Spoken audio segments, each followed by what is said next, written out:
Good afternoon, everyone. Hello, and thank you for joining this webinar.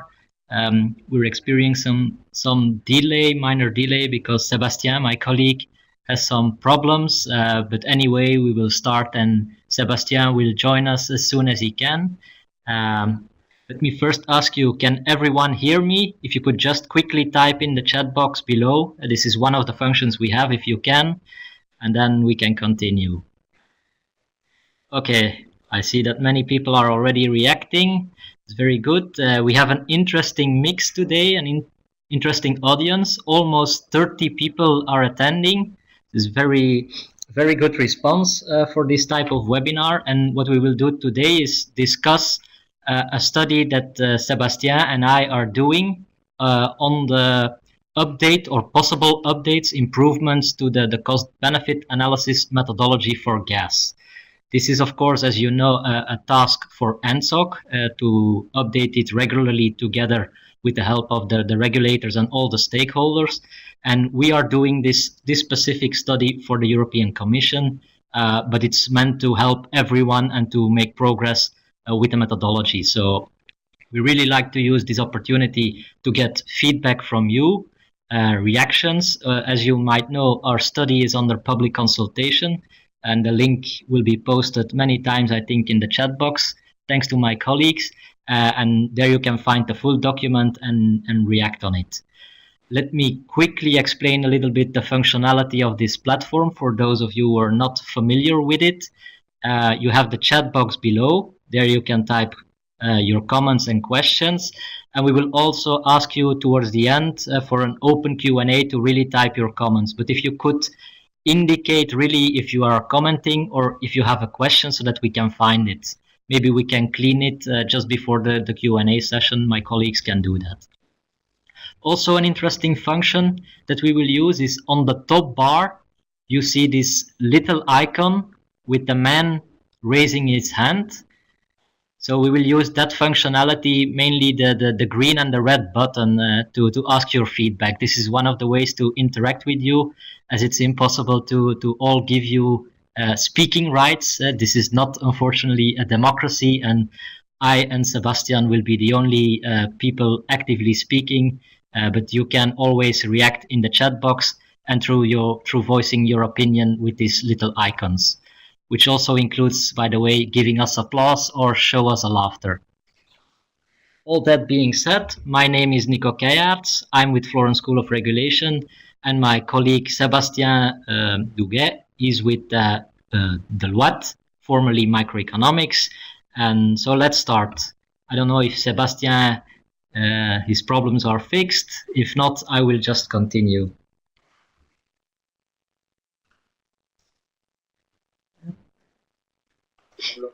So a little bit about Sébastien, great to hear you. Good morning, good afternoon, everyone. We had some very difficult technical issues here in Paris. It's like computers are against me today, but I'm finally here, and so thank you, Nico, for doing the introduction. So where were you exactly? We're just starting to introduce the context of the study. So I'm happy to give the floor to you, and then you can take it from here. Yeah, okay. So thank you, Nico, and again, good afternoon, and thank you for everybody who is attending the webinar today. So I will begin this presentation by giving you some little pieces of context about the study. And in particular, putting it at a central place in the context is Regulation 347/2013, which is at the core of the CBA methodologies for electricity and for gas. So the regulation gives all the main criteria for the methodology's purposes, design, and for all the requirements that come with it. And what this means is that from a purely regulatory point of view, any update or component that could be proposed or could be recommended and that goes further than the recommendation will have to be a voluntary work or some kind of going forward together to get there, and it is not about trying to do something that does not satisfy all stakeholders in place. So this is key to our work, and this is key to the recommendations that we will present afterwards. And so what this regulations say. So you surely have read or you have access to the document, and we will not go into the details, but mainly there are 4 big criteria that the methodology for gas or for electricity should comply with. So the first is that the methodology is to be used to prepare for the TYNDP. So the methodology and the CBA within it enables to assess the infrastructure bottlenecks and the need for new projects. They also enable to give a global figures of the number of projects that will be implemented and of the global cost of these projects. Secondly, the methodology should enable to assess the eligibility of PCI. So the regulation puts a certain number of indicators, both general and specific for each sector. And all these criteria have to be assessed through the CBA.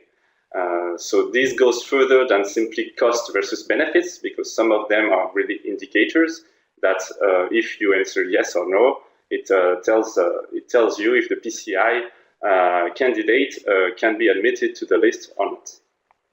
Third, once all PCI are normally admitted and comply with this criteria, they still have to be compared and selected for the regional list. And this is where also the CBA methodology plays a big role. And finally, the CBA methodology provides all necessary data for CBCA, so cross-border cost allocation, and for investment requests. But the regulation goes further than that. The regulation can also plan for regular updates of the CBA methodologies. And this is where we're at right now. So NSOG has published its first methodology in 2015 and is currently working on the first update. So the update should be finalized by the end of the year and will be used as soon as next year for TYNDP 2018 and for the 4th PCI list. So our work and what we have done is to assist the European Commission in understanding the 2015 methodology and the requirements and possible stakes for the 2017 update. And we do it by trying to identify possible updates, possible recommendations, and so we have also to consider the possible issues that were with the previous version of the methodology. And we have looked at the problem through different perspectives. The first one is to look at the economic theory and the economic literature and try to think about the best way, if we didn't have constraints, to conduct a CBA or CBCA or PCI selection for gas infrastructure projects in Europe, considering that everything could be possible and that all criteria could be complied with. The next steps are, of course, to look and confront this vision with the reality by considering, for example, the constraints and the issues that NSOC could face with carrying the update, but also the stakes and the benefits for the actual stakeholders and the users of the methodology. So this is about going further than only saying, okay, you should do this and that, but also looking at, is it possible to do this and that? And does it have a value for the stakeholders, for the users, and for the system as a whole? And this is where we are right now. So in the consultation document that is already online, you have access to our first perspective, which is the theoretical one. So we have tried to integrate already some perceptions on feasibility and benefits, but really the objective of this survey and so this webinar is to look at reality and try to grasp the stakes of the issues for actual stakeholders and for NSOC. And so going back a little bit to what we are presenting in the consultation document, so these presented here, these 5 criteria are the main criteria that the cost-benefit analysis should try to comply with. So first, of course, the CBA is to enable to measure some benefits, and to measure them, it has to rely on some simulations and some model that takes into account inputs and delivers outputs, and these outputs should be reliable, they should be easily verified, and they should be realistic if we want the whole exercise to have any accuracy and any value for the stakeholders. Secondly, harmonized monetization. So we are in a CBA, so cost-benefit analysis, and if we want to compare costs and benefits and actually all kinds of outputs in a more or less harmonized manner, cost, so monetary value, is the best yardstick. So of course we understand, and we'll detail later on, and also it's in the consultation report, that not everything can be monetized, or not everything should be monetized, but monetization remains a key. Why? Because monetization will help stakeholders to compare projects, and it is also key, for example, for CBC and investment request, where the value in euro is what we are looking at. Third is the integration of uncertainty and risk and the evaluation. So here we are looking at the issues facing in terms of accuracy and predictability of inputs and assumptions. So the more we look in the future, the less we are able to say, okay, the demand of gas will evolve like that and that. Okay, there will be surely, or maybe 5% probability that Russia may cut its supply once in a decade. These are all very theoretical assumptions that have to be measured through the methodology, but that bring with them a certain level of uncertainty and risk that should be considered in the evaluation.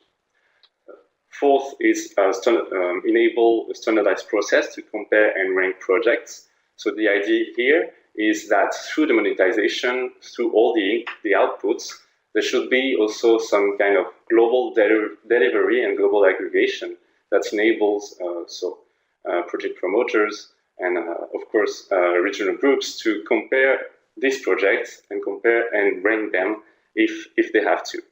And so finally, the last criteria is criteria of simplicity. So you often find them in theoretical framework for economic decisions, but this is very important because with economics, we could always go further and more complex and do more complex work, but we should keep in mind that the objective is for actual stakeholders to do the work and to design the methodology, this is for NSOG, and to use the methodology and its outputs, and this for other stakeholders. So simplicity should also remain at the heart of any methodology. And so what happens is that all these 5 criteria cannot happen at the same time. We cannot comply with all of them.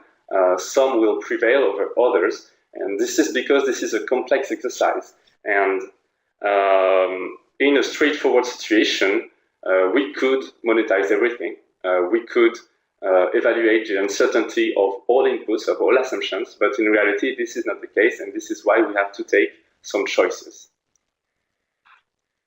And this brings us to the first show of hands, which is an opportunity for you to interact with us. So I will leave the floor to Nico. Thank you, Sébastien. Because so far we have been discussing that we take a theoretical viewpoint, that we want to first think without any constraints and then start including them. But maybe one of the first questions we have to ask when we're talking about improving or updating the methodology is, what does that mean? And I give you here 2 options, and you can show your hand by using the green and the red button. It's not meant to mean right or wrong, so just 2 options. And the first one is really that the CBA methodology is really about a process and discussing several steps that need to be done by project promoters to do an assessment, but more a process, guidance. Whereas the second option is that the CBA methodology updates, they should also discuss the tools. How do you calculate things in these different steps? And maybe there is a difference of opinion, but I really would like to invite you to to show your hand, vote the green and the red button. I remind you again that it's on the top bar, you have this little man raising his hand, this icon. If you click on it on the right of it, then you get this drop-down menu with the green and the red option. So please cast your votes. I can already see that several people have voted. I'll give you a few more seconds. Adam is raising already an issue in the comment bar. Is the second one in addition to the first one, or is it between them? Okay, for this time, I'm going to ask you to really choose between them.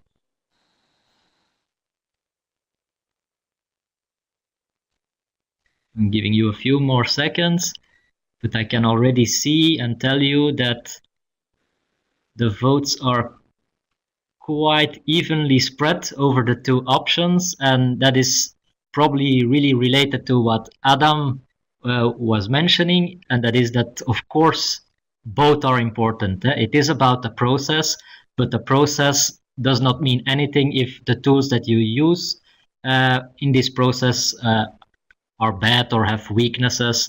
So it's really a combination. Thank you, Adam, for pointing that out. And then I give the floor back to Sébastien to take it from here. Thank you, Nico. Okay. Yeah, I am still there. I will jump from what Nico was explaining to you and actually show you how this mix of different options was considered by us when designing our recommendations. And so, first steps, I will present to you a little bit how we identified the different issues we found with the 2015 methodology. So we have sorted them out in 4 categories that more or less correspond to the criteria I told you before. So first category is about the monetization of benefits. So I told you that maybe monetization is not necessary for every output, and maybe it cannot be done, but we think that the 2015 methodology does not go far enough to enable some major benefits that have a value for CBCA or for comparison of cost and benefits. So actually what we have is that only a few indicators, 4 out of 12, are monetized, and that when the methodology goes further, and for example, there are already some voluntary improvements for this year's update, it remains too simplified, and the indicators, even if they are monetized, maybe wrongly monetized, or they will not give us an indicative value that has a real meaning. And this is, for example, the case for security of supply and disrupted demand. For the TYNDP 2017, and SOG is proposing to use one vol for all European countries and for all gas customers. So for those who do not know, the term vol is for value of lost load, and it is simply the price that you assign to the disrupted demand to have a monetized value. And so the vol currently is just a division of the complete EU GDP by the gas demand. And we think that it should be refined, that some distinctions are needed between member states, between also consumers, and this will give us actual values that we could work with to compare some projects and to compare the impacts on several member states that will react differently to gas disruption. The second category of issues concerns the ability of stakeholders to interpret and use the outputs. So what we have observed and understood is that currently the methodology delivers like a big file with thousands of outputs, and these outputs come just from the multiplications of tens of different indicators with hundreds of different scenarios. So first you have the issue of technicality, like the stakeholders and, for example, the regional groups must have a huge amount of work to do before they're able to analyze this data and to draw their conclusion. And then there is the issue that maybe these stakeholders do not have access and have difficulty to understand the risk, the uncertainty linked with the scenarios, and to know which indicator would be better than which one for the specific purposes.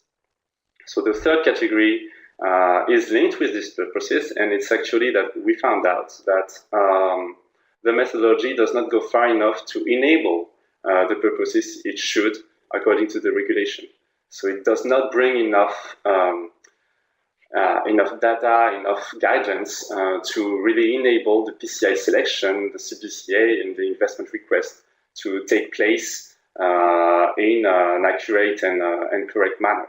And the example we put here is about CBCA, so cross-border cost-benefit and cost allocation. Sorry,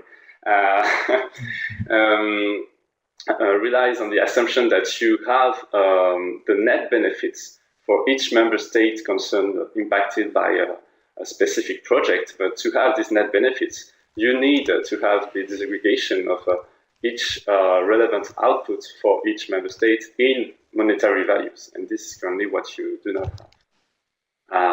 And finally, the fourth category concerns the modeling assumptions themselves.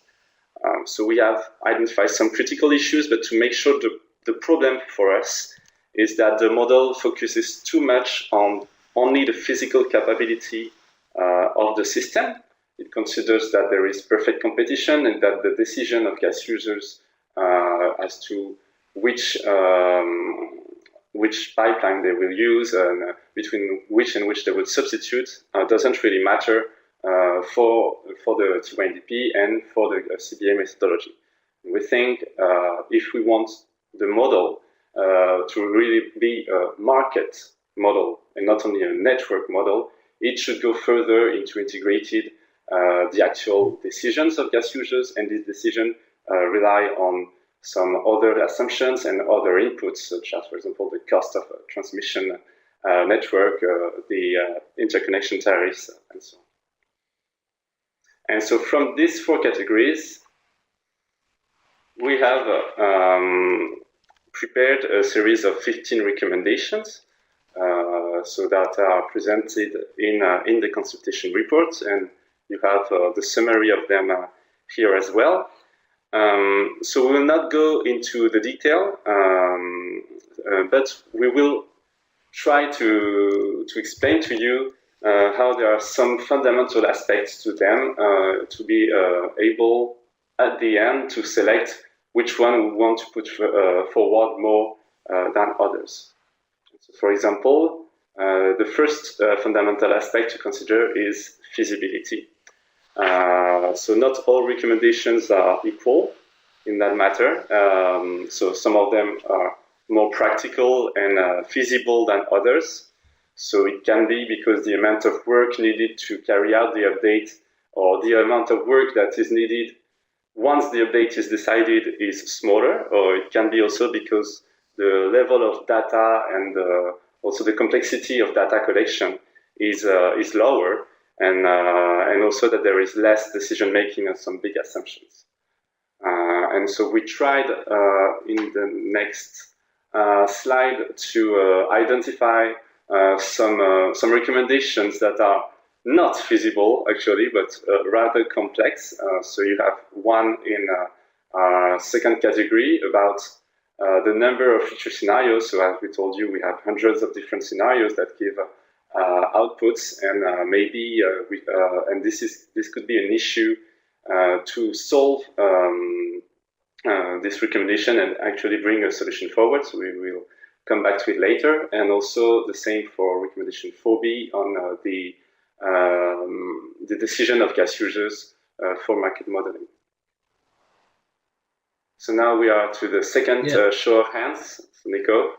Thank you, Sébastien. And for everybody that is watching me and waving my hand, it's because of the energy efficiency in our offices and the automatic light. So it means that I should move more. But okay, thank you, Sébastien. And this brings us to another point of interaction in this webinar. And Sébastien already explained, there are maybe some trade-offs to do. But let me ask you with a nice quote that I slightly adapted from one of my favorite books, Animal Farm. all improvements are equal, but some improvements are more equal than others. So what do you think? If an improvement is conceivable, then we should just implement it. Better is better. Or do you think that maybe improvements should really focus on just doing enough, getting a functional methodology, something that we can use for the purposes it is intended, but not go all the way and implement every little detail that can be done better? So I give you a few seconds to cast your votes. Again, this little icon on the top. And I see that many of you have voted and that most of you, I see some votes switching, but it's most of you are voting for the second option, which is of course to look first at the functionality, and we agree with that. So we gave this first example of the complexity versus simplicity. There are some other considerations to take into account, and of course we from the theory can think of many improvements, but it's important to check them with the people that actually have to use the methodology, actually have to write it, and that's what we're doing here today. So thank you for this input, and I'm giving the floor back to Sébastien, who will I think discuss a few more of these trade-offs to be made. Sébastien, the floor is yours. Thank you. So yes, exactly as you were saying, so trade-offs are to be made, and we should not only look at what is feasible and what could be thought of as a possible improvement, but also as to what it brings as a value and as a benefit for stakeholders and for the system. And so another dimension important for recommendation is thus the expected benefits of an update. And this is where it could get, if we are not cautious, complicated, because often, as you will see in this slide, the recommendations that are less feasible can bring a lot of expected benefits if they are done correctly. And so here, for example, you find again 2B and 4B that were quite complex to deal with previously. So this is another dimensions to consider, and it is not the last one actually. So we have isolated two others to consider. The third is the timing, of course, short versus long term. If we mean by short that the update could be undertaken in 1 year or 2 years, and so be ready soon enough for the next round of PCI selection and of TYNDP. And by long term, if the update is really too much work and really implies a complete overhaul of the methodology, does it have an actual value for the stakeholders that we have to get used to complete other way of thinking and doing their work? So all this exercise and all the things that we explained through the 4 recommendations are just to tell you that the simple fact of waiting and putting forward some recommendations is not trivial, and that some actual choices will have to be made. So we can, as Nico was saying, we can isolate and identify more and more and more recommendations, but at the end we should focus on the ones who are functional, who bring actual value for the stakeholders and for the users, which can be doable, and which can be doable by involving all stakeholders and having a real discussion as to how to go forward. So here you had an example of recommendations that are interdependent, which was our last criteria. And we'll go from there on, go back to the consultation report actually. So for those of you who have not read yet or not looked yet at the consultation report, the way we have considered the report is for each recommendation, we adopt a sort of analytical structure that will, in the future update of these recommendations, bring us to being able to compare and to select a few of these recommendations that could be put forward before the others. And so we have 3 categories. Why? So it's clear enough. It's linked with the issues that we have discussed before. So which issues are at stake, which could be the implication for all actors if nothing is done. How? So the steps, the solutions that we propose. Sometimes there are several solutions with different levels of feasibility. Sometimes there is only one, and sometimes it's difficult to identify yet the exact solution. And finally, feasibility again. So either the technical requirements by themselves, but also the allocation of responsibilities.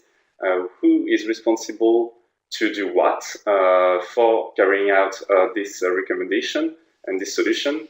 So there are maybe some inputs necessary. Does ENSEG has to provide the inputs of somebody else? And there are some decision making also necessary. Who is responsible to do that? And so now to finish and to illustrate some of our recommendations, we'll focus on 2 that we already mentioned previously, so 2B and 4B. And so to begin with the first recommendation we want to discuss, which is highlight the relevant future cases. So future case is a synonym for us for scenario. So the issue here, and I already mentioned it, is that in the current approach there are simply too many scenarios that can be crossed with each other. So you have scenarios about demand, you have scenario about price, about the supply sources, about supply disruptions, about the capacity to substitute between coal and gas, about the cost of CO2. So many different scenarios, and you cross them with each other, and this brings you 100 of different cases that you could simulate.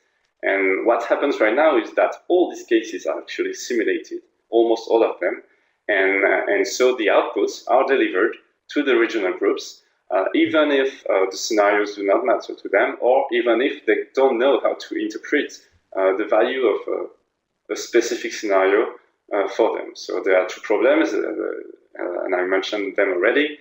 There is the challenge of having the resources to filter and to interpret the data in terms of personal, in terms of technical ability. And there is also the issue that some stakeholders may be less able than others to really calculate and identify which filtering works better for them.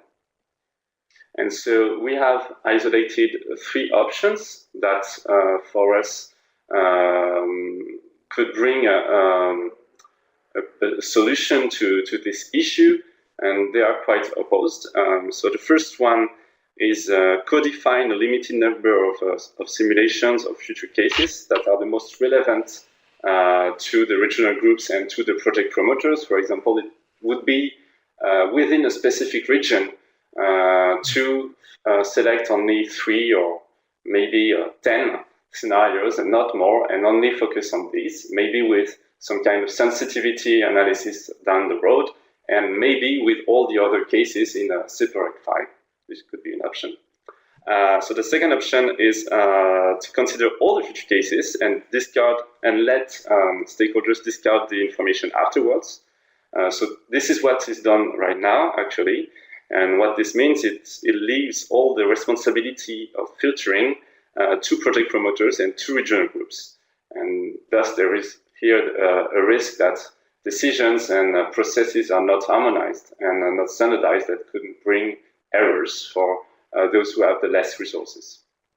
And the third option is more ambitious, but for an economist, it's maybe the more refined way of treating the issue. It will be to bring an actual probability analysis, so to assign a probability weight to each scenario, and then to simulate 1,000 or 10,000 times the system, the gas system and its evolution, and to be able to say, okay, this indicator, there will be a 50% chance that it takes that value based on what we have as inputs. And so looking now at the feasibility aspect, this is quite complex, I am afraid. So the options often required to determine who is responsible for the final say or for the inputs that could be necessary, for example, in terms of probability, the weight of the probability, who should calculate them, who should deliver them.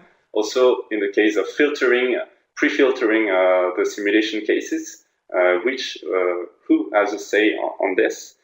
And so you have some risk in terms of responsibility allocation, and this explains why the issue has not been treated yet by stakeholders.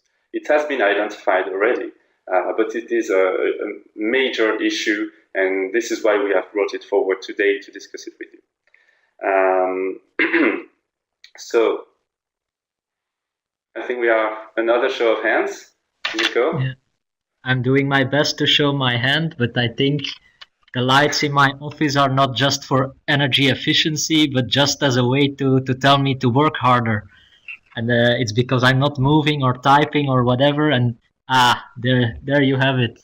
So I should be more active. I think it's really a performance measure than an energy efficiency measure. So thank you, Sébastien. Let's do a quick show of hands on exactly this issue of future cases, because you might think one option is to say that the methodology as such should really be indifferent between all possible futures and just offer all information, or as much information as possible to the actual users of the CBA, whether that is for cost allocation, for discussing investment requests, even for financial assistance decisions, or for the selection process. But just offer as much information as possible. Or the second option is, okay, we know that in reality we're only interested in a subset of scenarios, so why not really, and that's the one option that we discussed, to predefine them, let's say NSOC together with maybe the regional group for selection. So why not predefine them and then only calculate the outputs for those scenarios? So let me see your hands. If you can click the voting buttons again. Green is for option 1, everything the same, or red is for let's predefine them. And I see a preference. I have 12 votes, 13, and only 3 votes for the green option. So that's all is equal, and the majority votes, about 10 now, but it's changing often, for the second option. So that the first option is more or less what we have today. So there are all these scenarios and there is no probability assessment between the cases. Of course, that delivers a lot of output values. We think that the second option might be the best way to go, but it requires a little bit a change of allocating the responsibilities and also to discuss the scenarios before. We know that NSOC is already improving in this regard in working on the cases with extensive and intensified stakeholder consultation, also aligning specific scenarios with the colleagues from electricity. So we know that many things are moving. We think we can go further, but we also admit that there is a feasibility issue to be checked against the benefits. So thank you for your votes, and we can continue. Sébastien, back to you. So back to me for a focus on a second recommendation. So these recommendations concern the commercial constraint and the demand side that has not been yet taken into account in the market modeling of the system in the methodology. So what we see is that the modeling only focuses on the physical capability of the network. It tries to isolate and identify the possible bottlenecks and the urgencies in terms of building a new infrastructure. But it does not go to the next step, that would be to show actually once these projects are built, how they would influence the actual gas flows and the actual market decisions done by stakeholders, either producers or demand. And in particular, we find what we find missing is that the demand side of the equation is not really considered. There are no notion of commercial constraints, long-term contracts. Also, the network costs are not integrated into the equations of the model for the optimization. And we think that, of course, there are some ways to improve it that go further than others, but some steps can be already and should be taken to go further than that. And so, in the solution, in the how of this slide, so the solution, if we are ambitious to go much further and to have an actual market model that would work, but already it should be to integrate little by little more assumptions and more inputs than what is done right now to be more and more representative of how a gas market and how the gas users actually react.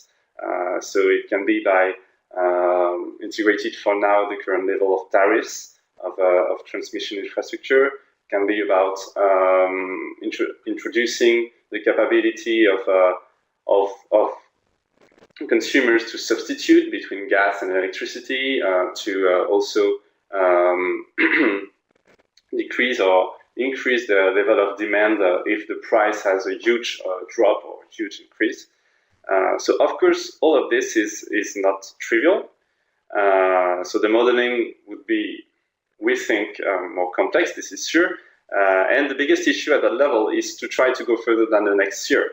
So maybe it's easy to model or to simulate how the actual current gas system would work in the next 5 years, but it is more difficult to go over that threshold and to, for example, say in 10 years, the infrastructure tariffs, the interconnections will be priced like that and that, the demand will evolve like that and that.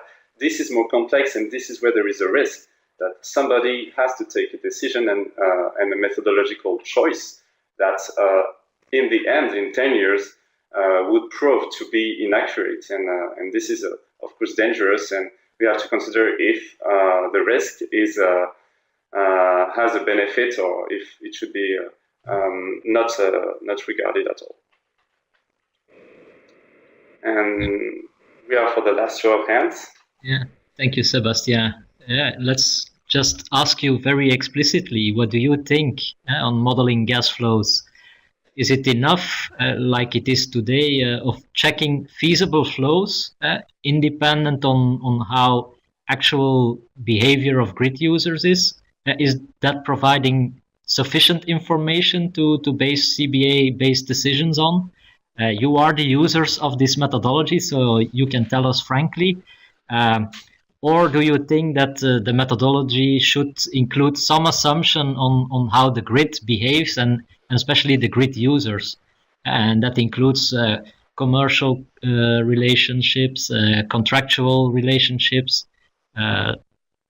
So let me check your votes. I give you a few more seconds. And I see that most votes are for the second option. It's becoming more balanced. No? Okay, so yeah, I think it's clear that almost 80% of you have voted for the second option. So you think or you agree that we should advance on this aspect of the modeling, of the flow modeling. So to also include some aspects of grid behavior and grid user behavior, which can include inserting transmission tariffs or some cost, physical cost of compressor stations, things like that. So thank you for casting your votes, and I give the floor back to Sébastien. Okay, thank you. So do we have time to stay until tomorrow and do the 13 remaining recommendations? I don't think so. So we will end here for the presentation part of today's session, and so the rest of the recommendations are available in the consultation paper.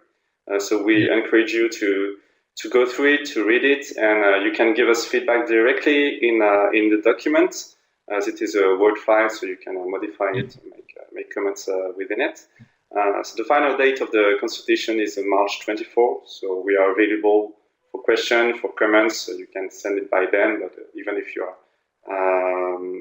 have other issues or other interests, you can come back to us.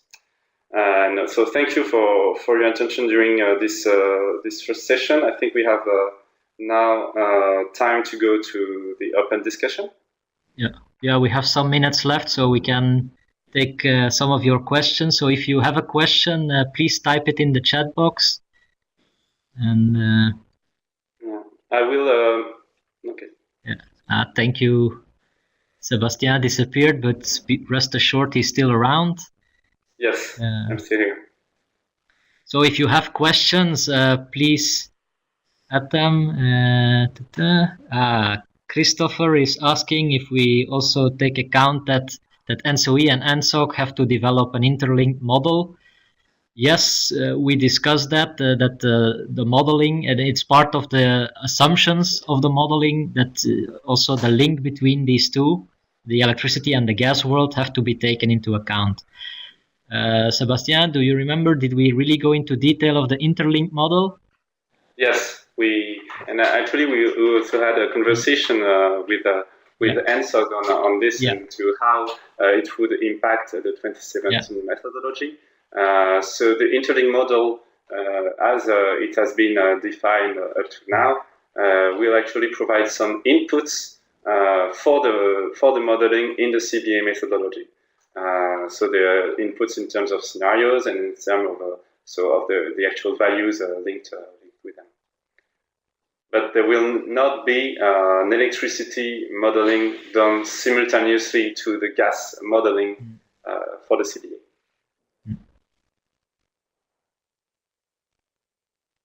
So, anyone else with a question?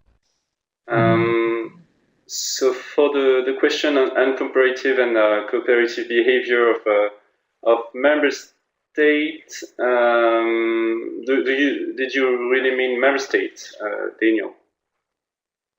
Yes. I think we didn't go to that level of details. We really remained right now on the behavior of consumers and producers, without going more into the political decisions that could take. If I can also add to that question, I think the uncooperative and cooperative behavior is maybe, it's something that is discussed in the context of security of supply. But we are thinking more of also including network user behavior when the market is functioning as normal. And we can also, just to react on this, there are already some indicators in the methodology that I try to tackle this issue by looking at minimizing, for example, the disruption level, or spreading a certain heavier price of some supply between all member states. So there are already indicators that do these kind of things, and we have not identified that the actual new issues concern this in particular.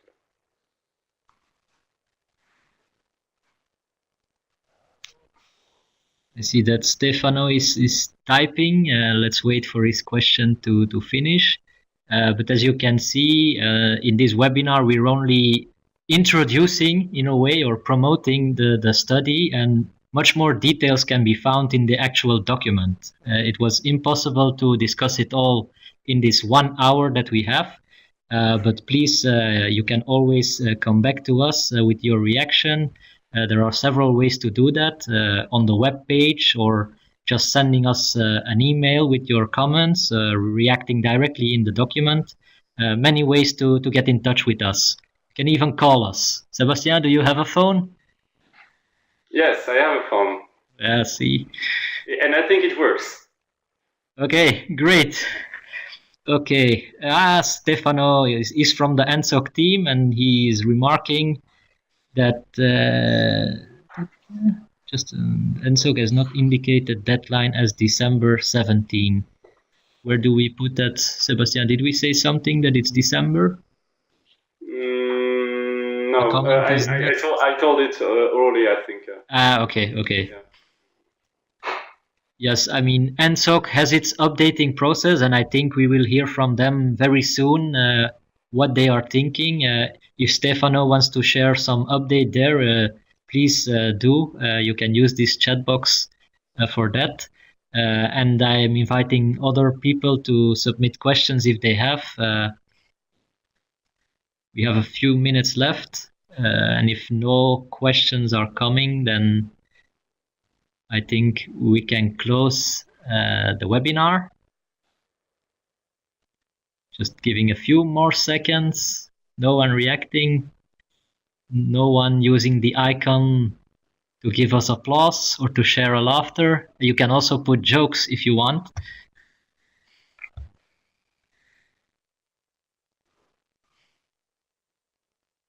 See, we're ready to close. There are a few people typing. Let's see if there are questions. A few more seconds. Okay. I don't think there will be more questions, so let me just quickly thank everybody for attending and for being very interactive, writing comments and questions, and also casting your votes. And let me also quickly highlight this little picture that you're seeing, because at Florence School we have been working on trans-European energy networks for quite some time, and we have developed now a training on this. It's fully online. The second edition will run from 2nd of May till 6th of June, and it's directed by my colleague Leonardo Meus, and we have some interesting teachers, including Katarina Zikov from the Commission and Dennis Hesseling from Acer. And then you also see this other person, which is, I think, not so interesting. That's me. So also this training, it's available for you if you want to know more about CBA, cost allocation, incentives. You can register, find everything on the webpage. So please, we hope to see you there or at any other occasion. That was everything for me. Does the team in Florence wants to add something, or can we close? I think we will close. Thank you. Thank you again for everyone to participate, and to you, Nico, for this great webinar.